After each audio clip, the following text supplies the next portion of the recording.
Olá mais uma vez, estamos neste momento retomando, iniciando uma nova aula. Num primeiro momento falamos um pouco sobre a comunicação e a importância da comunicação. Num segundo momento abordamos os gêneros textuais utilizados no dia a dia, na comunicação com os outros seres. E falamos um pouco sobre os gêneros textuais que circulam nas empresas. Hoje, iremos abordar as técnicas de comunicação e linguagem no contexto empresarial. Primeiramente, vamos retomar a origem etimológica do termo comunicação. Comunicação vem do latim communicatio e pode ser desmembrada em seus elementos. A raiz muniz significa estar encarregado de.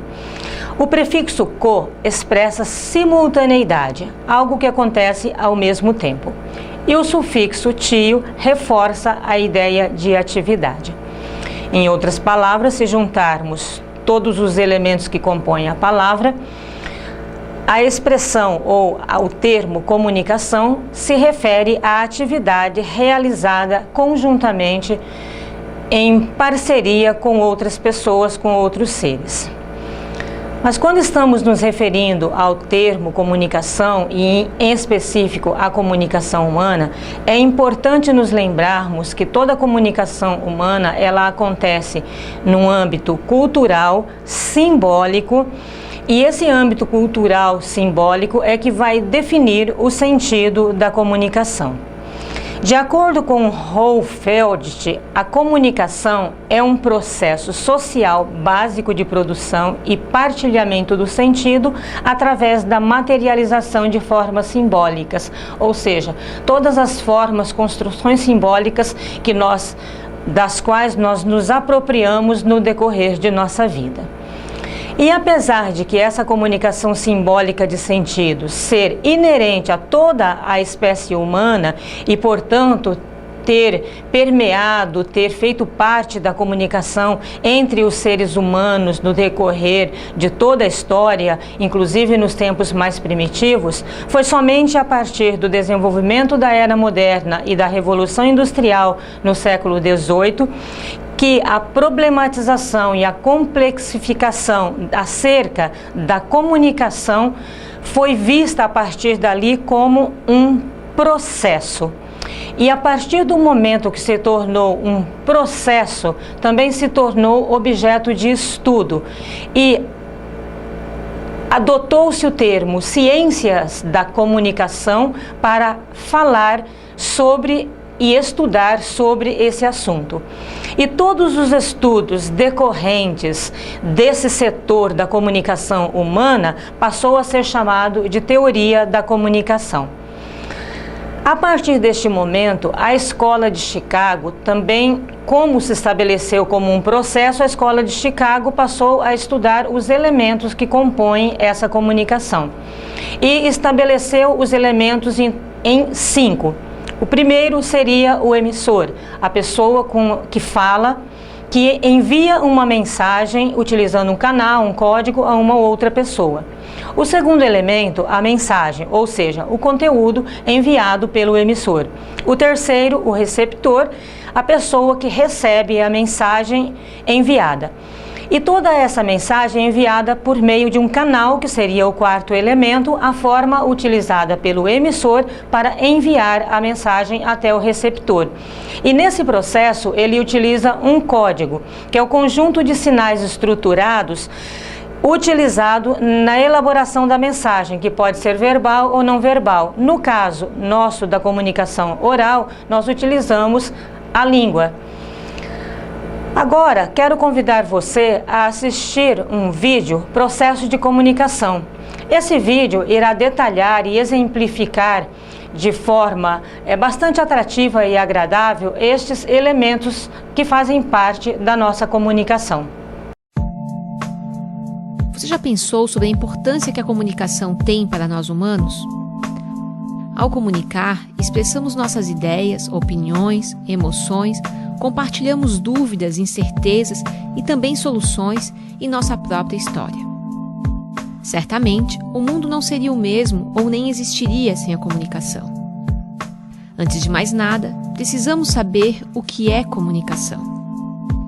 A comunicação é uma das capacidades humanas mais fundamentais. Desde a antiguidade, o homem busca meios para se comunicar. Apesar disso, ainda hoje, a maioria das pessoas não sabe comunicar-se. Muitas pessoas, por medo, dificuldade, timidez, deixam de se comunicar e outras, por postura autoritária, apenas informam. E informar é diferente de comunicar.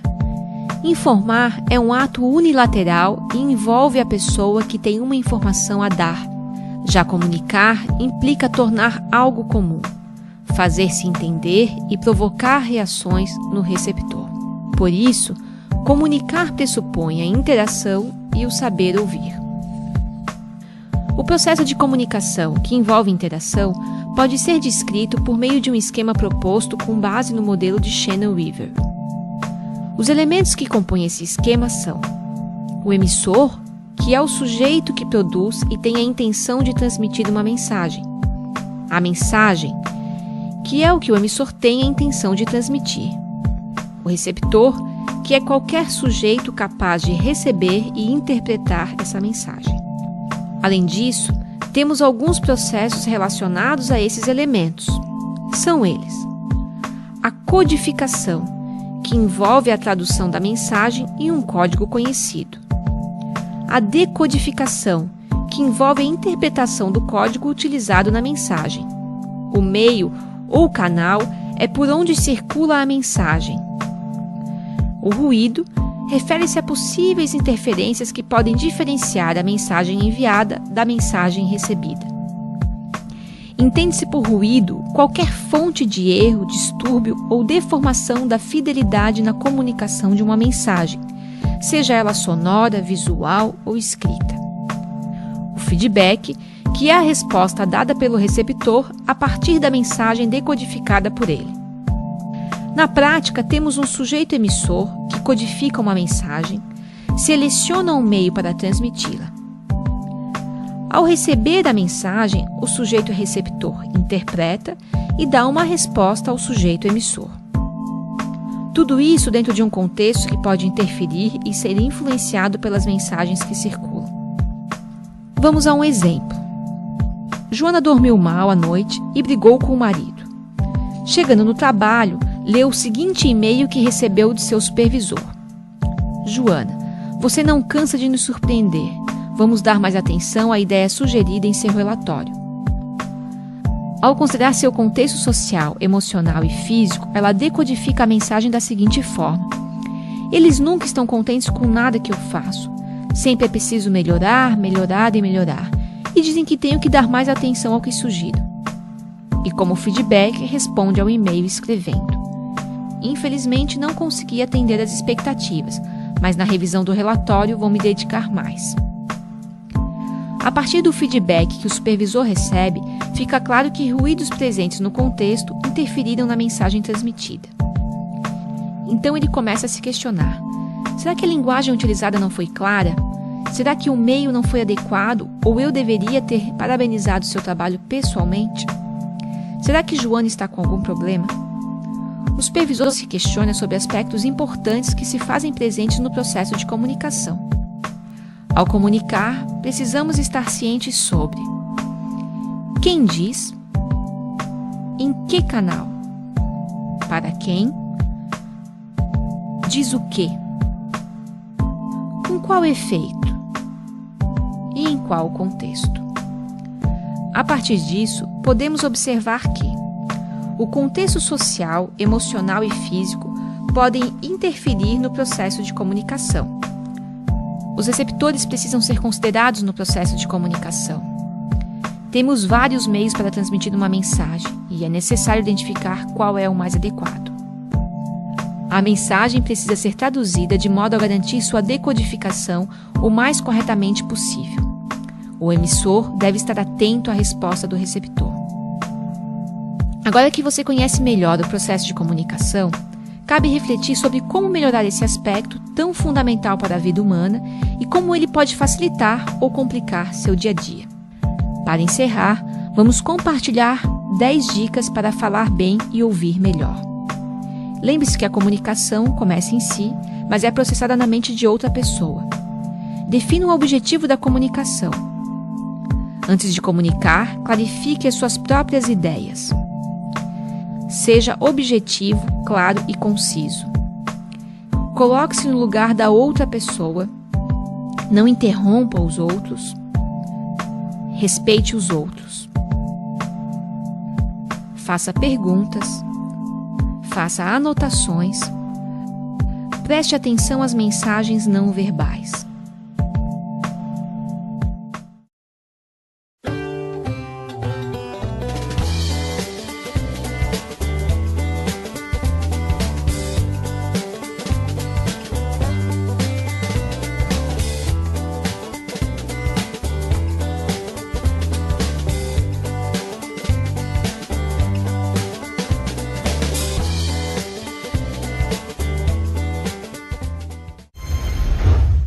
Como já foi abordado brevemente pela professora Maríndia, toda comunicação e, de forma geral, existem ruídos, também chamados de distúrbios, que podem atrapalhar a comunicação.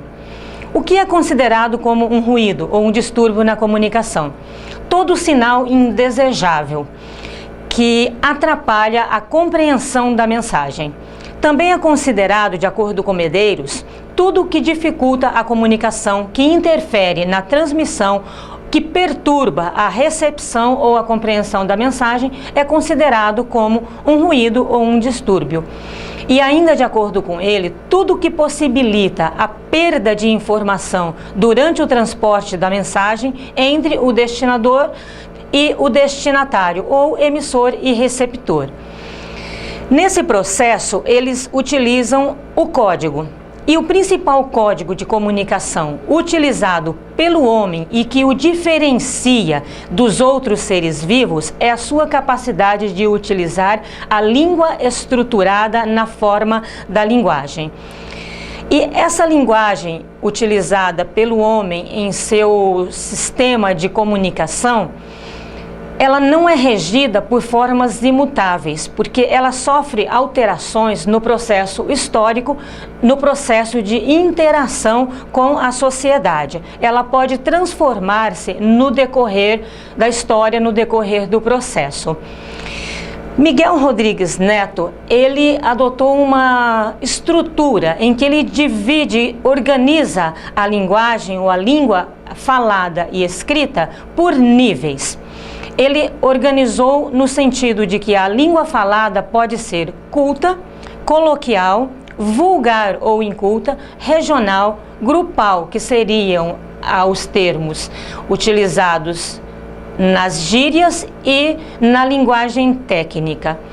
Na língua escrita, ele dividiu em não literária e literária, sendo que a não literária poderia ser dividida em língua padrão, coloquial, vulgar ou inculta e regional. Como poderíamos esclarecer um pouco mais isso? A língua culta ou padrão seria aquela que obedece aos padrões linguísticos, usa um vocabulário variado, elimina as palavras vulgares e utiliza uma linguagem trabalhada e original. Já a coloquial, ela foge às formalidades e aos requintes gramaticais. Seria a linguagem que utilizamos em nossa comunicação no nosso dia a dia, sem preocupações linguísticas. Já a vulgar é extremamente espontânea, descontraída e não tem preocupação nenhuma com as formalidades da língua culta. Isso de acordo com Medeiros. Esses níveis de linguagem, seja na forma escrita ou na forma falada, possuem um conjunto próprio. Esse conjunto ele é suficiente para que possa produzir sentido e para que as pessoas possam realmente se compreender, para que haja entendimento entre o emissor e o receptor, que é o objetivo máximo da comunicação. Assim, nós temos para a língua padrão, o respeito às normas gramaticais vigentes, o que não acontece na vulgar. Mas em ambas, É necessário, é imprescindível que os praticantes possam compreender e entender a mensagem. E isso acontece justamente devido às construções simbólicas que cada um, emissor, receptor, construíram no decorrer de sua história, aquilo que ele já tem compreendido e assimilado do processo da comunicação e de todo o sistema de vida do ser humano. Outra característica relevante dessa linguagem, conforme já colocamos, é a capacidade de mutação, de transformação da língua. Se nós observarmos, mesmo a língua padrão, ela já passou por várias reformas ortográficas. E essas reformas ortográficas ocorreram por quê? Justamente porque a língua já havia sofrido alterações em seus processos interativos. E da mesma forma aconteceram com as línguas grupais, as gírias, no decorrer da história. Mais um sentido essencial para a compreensão do processo de comunicação é o que está relacionado ao sentido da linguagem. Quando nós utilizamos as palavras em nossa comunicação, ela pode ser utilizada no sentido denotativo ou no sentido conotativo. Quando usamos no sentido denotativo, é predominante no nível da língua culta e da língua padrão, nas expressões falada e escrita, tanto uma quanto a outra. É o sentido que encontramos nos dicionários, nos livros técnicos e dá o real sentido da palavra. Não possibilita uma segunda interpretação, uma outra possibilidade de compreensão. Já o sentido conotativo, ele se reveste de uma complexidade maior, porque ele trata das diversas acepções, das diversas compreensões que um termo pode adquirir. Possibilita mais de uma interpretação, mais de uma análise. E acontece com bastante frequência a partir do uso dos sinônimos dos vocábulos. Na comunicação empresarial, que é o objeto central do estudo da disciplina, já intitulada Comunicação Empresarial, o contexto sempre determina a forma de abordagem e o tipo de linguagem a ser utilizado, mas haverá com toda certeza clara predominância da língua padrão, da língua culta e do sentido denotativo da linguagem. Nessa comunicação, assim como há os ruídos que dificultam e às vezes impossibilitam a compreensão da mensagem, também há elementos que podem facilitar para que se compreenda o texto, quer seja escrito, quer seja oral. Nós passaremos a abordar a partir de agora os 3 Cs da comunicação: clareza, concisão e correção. E é importante ressaltar o objetivo principal da escolha destes 3 elementos linguísticos, entre tantos outros. A interação seria mais um dentre os elementos. O que pretendemos é demonstrar como esses 3 elementos em específico podem contribuir para a melhoria do processo de comunicação na empresa. Primeiramente, iniciaremos com o termo clareza. Em que consiste clareza? De acordo com Medeiros, consiste na expressão exata de um pensamento. Já de acordo com Lima, consiste na fiel observância às regras de gramática ditadas pela tradição clássica da língua. A partir dessas 2 definições, podemos compreender que um texto claro é aquele que, utilizando as normas gramaticais vigentes no padrão culto, consiga expressar de maneira exata aquilo que se pensou. Ou seja, é conseguir transpor uma ideia para a forma escrita de maneira que respeite as normas da língua culta, da língua padrão, e se mantenha fiel ao significado original, garantindo dessa forma total entendimento no fluxo da comunicação. Mas existem erros que podem afetar a clareza. são os solecismos e as cacografias. Dois palavrões, duas palavras bastante complexas, mas abrangem elementos conhecidos da gente.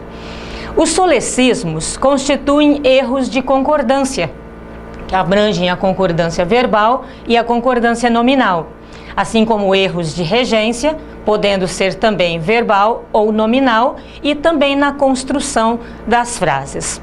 As cacografias, que são relacionadas ao uso incorreto da ortografia, do uso do hífen e da acentuação, e podem abranger também o cruzamento ou os cruzamentos, que consistem na utilização trocada de termos que possuem escrita ou pronúncia semelhante.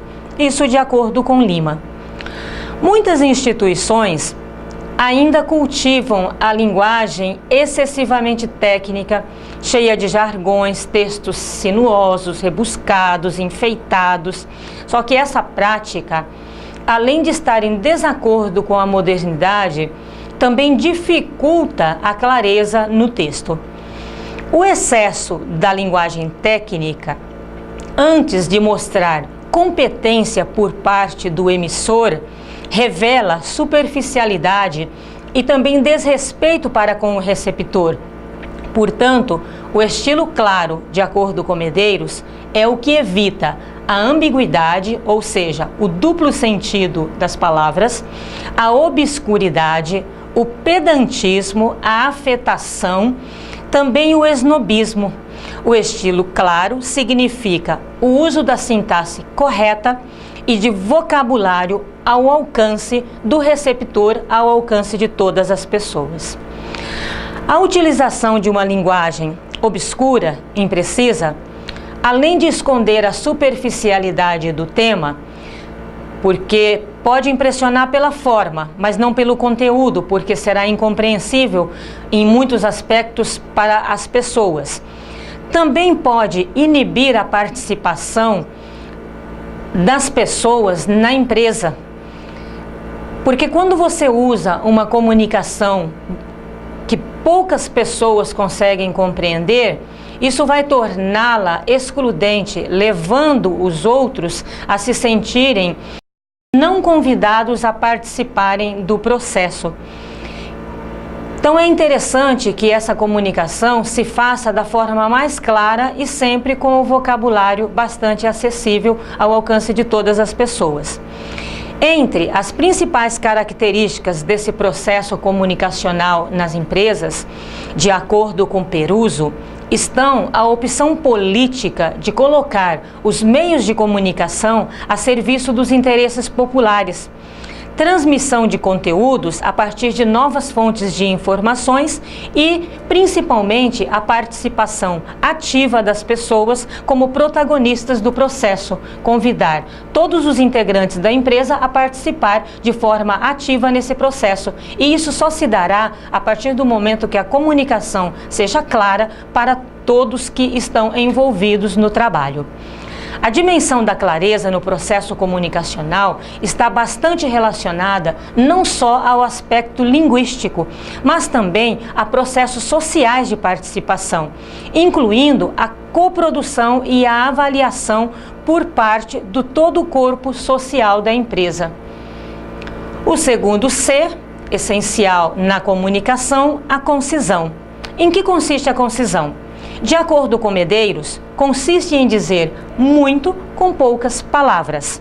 De acordo com Lima, é a fuga da prolixidade, ou seja, evitar termos muito rebuscados, muito enfeitados, evitar o uso excessivo de palavras. A concisão, ainda de acordo com Segala e Fernandes, relacionam o termo com a busca da objetividade na empresa. E nos tempos contemporâneos, não há possibilidade de se ficar perdendo tempo, vamos dizer assim, lendo uma mensagem longa, cheia de enfeites e de detalhes desnecessários à compreensão do texto. Então, a objetividade, o dizer muito com poucas palavras é bastante importante. A concisão, portanto, é uma das ferramentas mais poderosas para que se obtenha a clareza, ou seja, clareza e concisão estão relacionadas, intimamente relacionadas, pois um texto prolixo, com o emprego excessivo de palavras, com muitos adjetivos, pormenores irrelevantes, sem importância, assim como o uso de artigos indefinidos que não torna a mensagem objetiva, está longe de ser considerado conciso. Tampouco se poderá dizer que obteve, portanto, a clareza. Na comunicação, a impessoalidade, ela é uma característica primordial, principalmente na comunicação empresarial. E essa impessoalidade, essa objetividade, longe de ser confundida com frieza de conteúdo, ela deve ser compreendida como foco na mensagem a ser passada e não em floreios secundários, desnecessários até. Para se atingir um texto conciso, é preciso o quê? Grande capacidade linguística, diversidade de vocabulário e expressividade. Caso contrário, poderá incorrer no laconismo, ou seja, dizer pouco e acabar não dizendo nada. O texto que conduz ao vago e ao simplório, carente de sentido e de conteúdo. Escrever de forma concisa é conseguir atrair e manter a atenção do receptor sem cansá-lo com excesso de palavras. É passar a mensagem de forma que se entenda o final sem que se esqueça daquilo que foi dito no começo. E por fim, o último C pertinente ao processo da comunicação, a correção. De acordo com Medeiros, Lima e Segala, correção consiste no emprego adequado das normas gramaticais. Não se pode afirmar que um texto que apresente correção na sua elaboração possa ser instantaneamente classificado como detentor de clareza.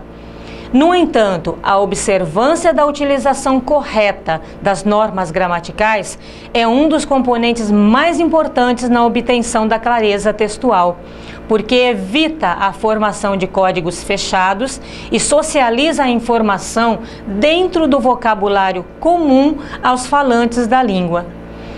Existem obstáculos à correção, e um deles é justamente a obscuridade, que ocorre quando há acúmulo de elementos numa frase, gerando sentido duvidoso.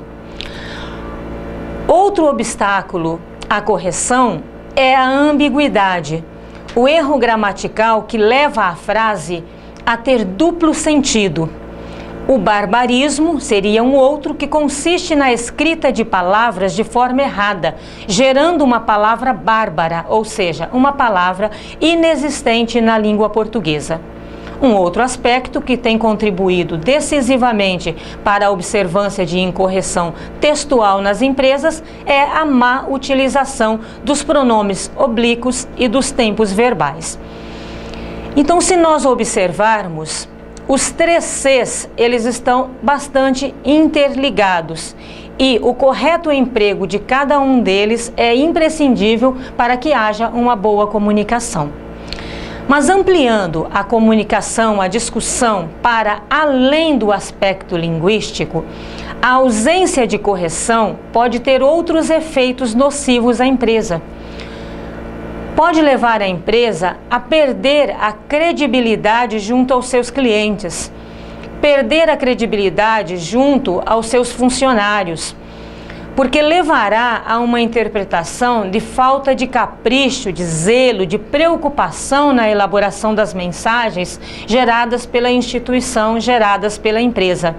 Dependendo do ramo de atividade da empresa, uma incorreção gramatical pode levar também a riscos de acidentes, perdas financeiras e até mesmo materiais, o que gerará prejuízo para a empresa. Portanto, a incorporação da clareza, da concisão e da correção no ambiente comunicacional da empresa é essencial para o êxito dos processos comunicativos partilhados.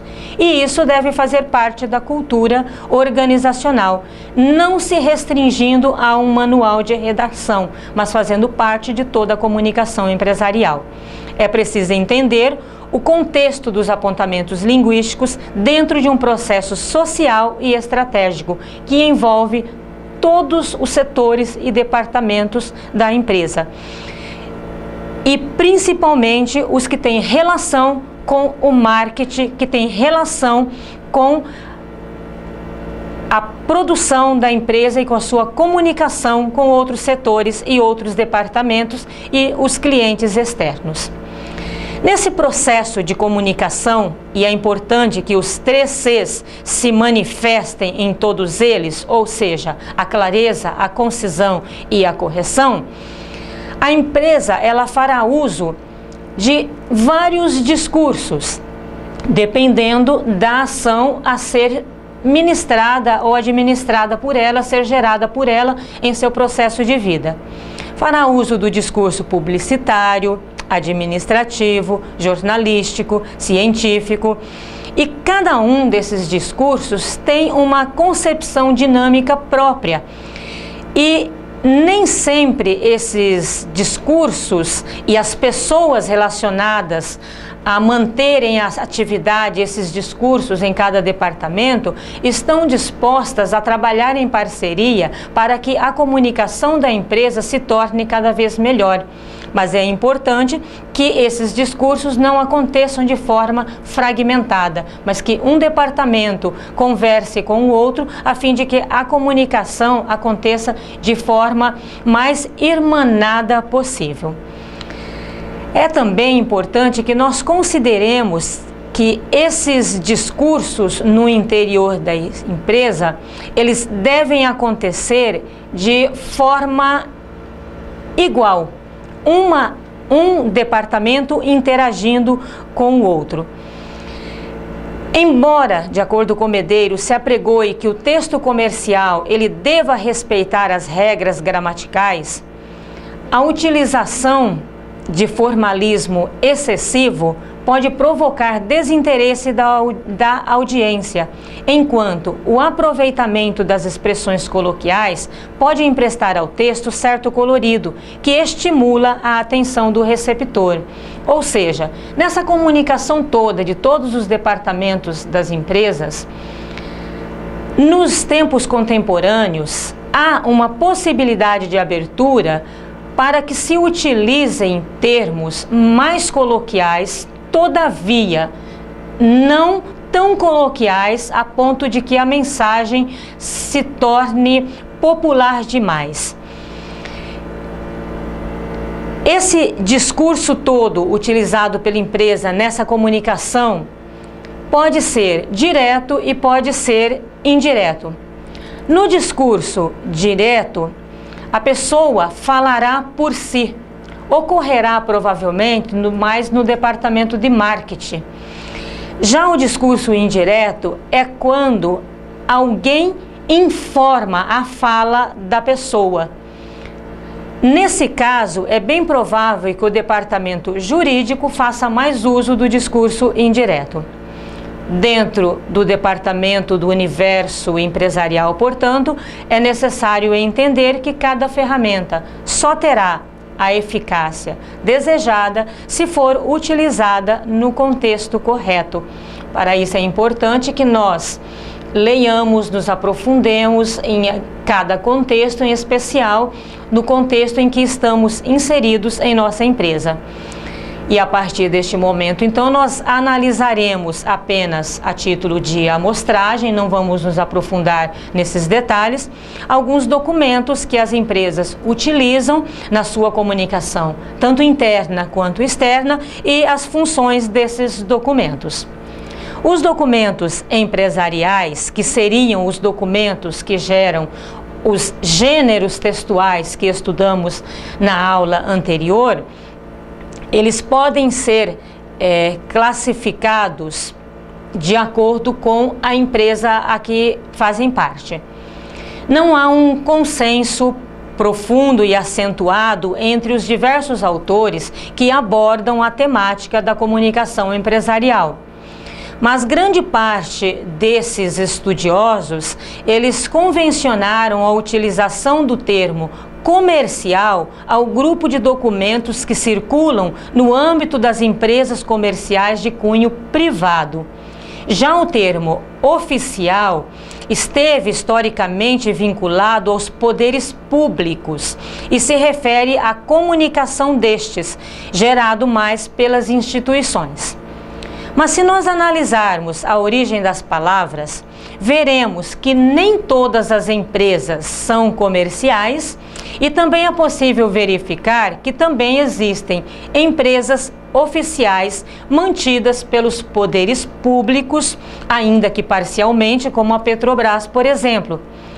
E ainda temos que a comunicação institucional não pode estar apenas restrita ao público, porque a comunicação desenvolvida por uma companhia privada também é institucional. Então, dentre esse conjunto de termos utilizados historicamente pelos estudiosos da comunicação empresarial, nos parece mais adequado para se referir ao objeto de estudo, o termo empresarial. Então, nós utilizaremos o termo comunicação empresarial para nos referirmos a toda a comunicação, a toda a utilização dos gêneros textuais vinculados tanto interna como externamente nas empresas. Isso de acordo com Medeiros. Todo ato emanado de uma instância empresarial, seja um setor, um departamento, uma coordenação, uma gerência, uma diretoria, não importa, ele tem por objetivo alterar a situação inicial, aquela que estava dada, e gerar um documento e, a partir deste documento, gerar ações. Por exemplo, quando você encaminha um requerimento a um determinado setor, empresa, você deseja que seja garantido o seu direito como uma pessoa física ou jurídica de que haja um deferimento ou um indeferimento do pleito, ou seja, daquilo que você está requerendo, que você está solicitando. Então, se todo documento empresarial busca estabelecer um roteiro procedimental, ou seja, que haja novos procedimentos, novas atitudes a partir daquele documento, é passível que o corpo social da empresa conheça as diversas funções inerentes a cada documento produzido pela empresa. Caso ela não conheça, pode acontecer justamente da comunicação não se efetivar de forma correta. Lima diz que os atos administrativos podem ser classificados justamente de acordo com a sua função. Assim, nós teríamos atos deliberativo-normativos, atos de correspondência, enunciativo-esclarecedores, de assentamento, comparativo-declaratórios e os de pacto ou ajuste. Estas 6 categorias compreendem dezenas de documentos que estão, cada um deles, em determinado gênero textual utilizado na correspondência no contexto empresarial. Nós não vamos nos deter profundamente nesse sentido hoje.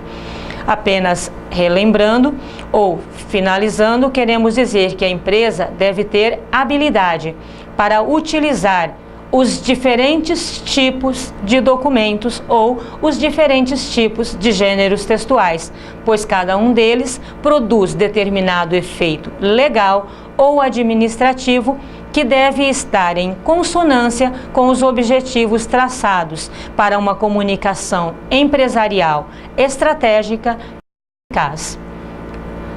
Nós paramos por aqui hoje, desejamos a todos bons estudos e até a próxima aula.